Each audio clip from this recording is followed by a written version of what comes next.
সোমবারের স্পোর্টস কোপে আপনাদের সবাইকে স্বাগত জানাচ্ছি। আজকে প্রিমিয়ার ডিভিশনের ফল দিয়ে আজকে স্পোর্টস কোপ শুরু করছি। আজকে প্রিমিয়ার ডিভিশন ফুটবল লিগে ডায়মন্ড হারবার এফসি 1-0 গোলে হারিয়ে দিয়েছে এরিয়ান্সকে। এই খবরটির মধ্যে নতুনত্ব কিছু নেই, কারণ ডায়মন্ড হারবার এফসি রীতিমতো ভালো খেলে প্রত্যেক দিন ম্যাচ জিতছে এবং ডায়মন্ড হারবার এফসি এবারে যে লিগ টেবিলের ওপর দিকে রয়েছে সে বিষয়ে বলে দেবার কোনো অপেক্ষা রাখে না।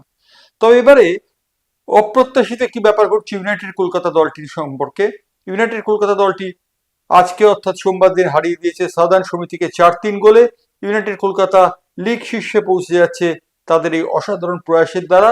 ইউনাইটেড কলকাতার সঙ্গে ম্যানচেস্টার ইউনাইটেড একটি গাঁটছড়া বেঁধেছেন সম্প্রতি এবং সেই গাঁটছড়ার ফল তারা পাচ্ছে কলকাতার লিগে। এছাড়া এদিন খিদিরপুর বনাম পিয়ারলেস খেলাটি 1-1 গোলে মীমাংসিতভাবে শেষ হয়েছে। এই ছিল প্রিমিয়ার লিগের খবর। এবার আমরা যাব ক্রিকেটের খবরে। ক্রিকেটের খবরে ভারত কিন্তু লড়াই চালাচ্ছে এই মুহূর্তে ইংল্যান্ডের বিরুদ্ধে। আমরা যখন এই ম্যাচ রেকর্ড করছি তখন ইংল্যান্ডের বিরুদ্ধে ভারতীয় দল 7 উইকেট হারিয়েছে এবং 7 উইকেট হারিয়ে তারা 101 রান সংগ্রহ করেছে। গতকাল আকাশদীপ যে নৈশ প্রহরী হিসেবে নেমেছিলেন তিনি খানিকটা অপ্রস্তুত অবস্থায় নেমেছিলেন, কারণ ঋষভ পন্থ ব্যাট করতে চাননি সেই সময়। সেই জন্য আকাশদীপকে মাঠে নামানো হয় এবং আকাশদীপ যখন মাঠে নামেন তখন তিনি এতটাই অপ্রস্তুত ছিলেন যে সেই সময় তিনি নিজেকে ঠিক করতে পারেনি, এমনকি তার আর্ম গার্ড এবং প্যাডও ঠিক মতো পরা হয়নি, হাতের গ্লাভসও ঠিক মতো পরা হয়নি। ইংল্যান্ডের খেলোয়াড়রা যে কারণে তার সময় নষ্ট করার অভিযোগ তুলেছিলেন এবং বলেছিলেন আকাশদীপ সময় নষ্ট করছেন অযথা। এদিন আরেকটি ঘটনা ঘটেছে, বিয়োগান্তক ঘটনা। সেটা হচ্ছে সাইনা নেহওয়ালের বিবাহ বিচ্ছেদ হয়ে গিয়েছে। সাইনা নেহওয়াল তার ব্যাডমিন্টন খেলোয়াড় স্বামী পাল্লিচান্দের সঙ্গে বিবাহ বিচ্ছেদের মামলা করেছেন এবং বিবাহ বিচ্ছেদ তাদের সম্পন্ন হয়েছে। আজকে সাইনা নেহওয়াল একটি আবেগঘন পোস্ট দিয়ে ইনস্টাগ্রামে জানিয়েছে তাদের সেই বিচ্ছেদের খবর। এদিন ফিফার সঙ্গে ফুটবল খেলোয়াড়দের ইউনিয়নের একটি চুক্তি হয়েছে।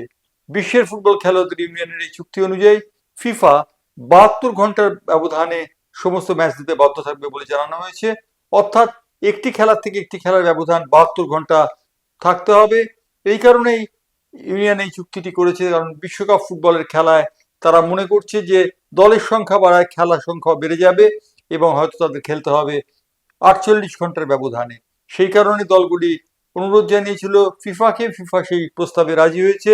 ফিফা জানিয়েছে যে তাদের খেলা 72 ঘন্টার ব্যবধানেই দেওয়া হবে। এছাড়াও তাদের মরশুমের মাঝখানে একটি লে অফ করার ব্যবস্থা দেওয়া হয়েছে। ফিফার কাছে সেই আবেদনটি তাদের ছিল। তারা চেয়েছিল যে মরশুমের মাঝখানে তাদের যেন খেলায় খানিকটা বিরতি দেওয়া হয়। সেই বিরতি তারা পাচ্ছে, অর্থাৎ খেলোয়াড়রা ছুটি পাচ্ছেন। ফিফা সম্মত হয়েছে এই প্রস্তাবে, অর্থাৎ ফিফার ক্যালেন্ডার নতুন করে আবার স্থাপিত করা হবে। এই ছিল আজকে স্পোর্টস কোপের খবর। স্পোর্টস কোপ নিয়ে আবার ফিরবো মঙ্গলবার দিন।